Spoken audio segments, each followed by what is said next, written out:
I just watched the video from Uncle Tony. We had him on just a few weeks ago on this show, Tony DeFeo. Right. And he just did a video on dispelling the myth between points and HEI. And he's such an old... There are myths? Yeah, well, that HEI blows it away in so much of a stronger spark.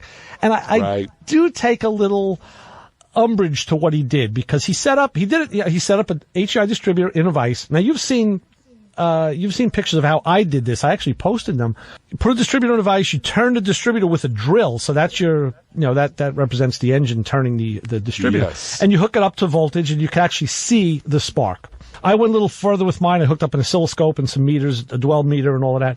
So what he did is he just showed the spark coming out of the coil of this HEI, and he measured it at about an inch. Okay. It was a good fat spark. Then he took an old Chrysler points distributor, the same one that's in your 300, and showed how it was, out of a junkyard car. The points and condenser weren't even changed, and blah, blah, blah. Couldn't have downgraded it anymore, Hooked it up with a MSD coil and got the same 1-inch spark. Oh, come on. And his claim is that, you don't need an HEI, and there's more to it than that. There's more to it.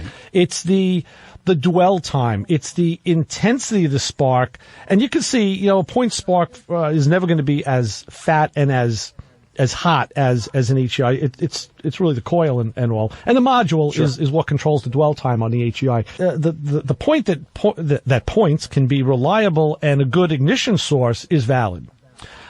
They can, but now there's a question of durability. Yeah. Every time that spark on the points, every time it sparks, you lose a micro bit of material off those points, right? Where on an HEI, that's not present. That's not apparent. And there's one more thing that you lose every time that engine spins, and that's the rubbing block that actually contacts the cam on the distributor that opens and closes the points.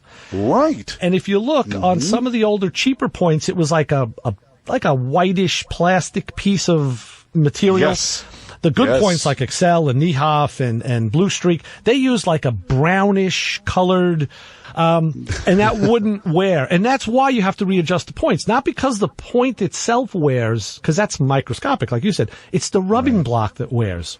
It wears down on the cam. You're and exactly that's why you have to readjust the points. So if you don't mind doing and like the cars like Bill's and other guys who have cars that are we don't use our cars every day anymore. Right. Yeah, you can have points in them, and you wouldn't even have to adjust them once a year. I think the points in my TR6 were at least 20 years old. That was probably a dual point distributor, right? No, it was single point. Oh, okay. Single point distributor. That and so much more at high noon this Sunday on the Motormouth Radio Hour. Call in and speak live with the Wizards of Speed and the Live Eat, Ray Carino and Joe D.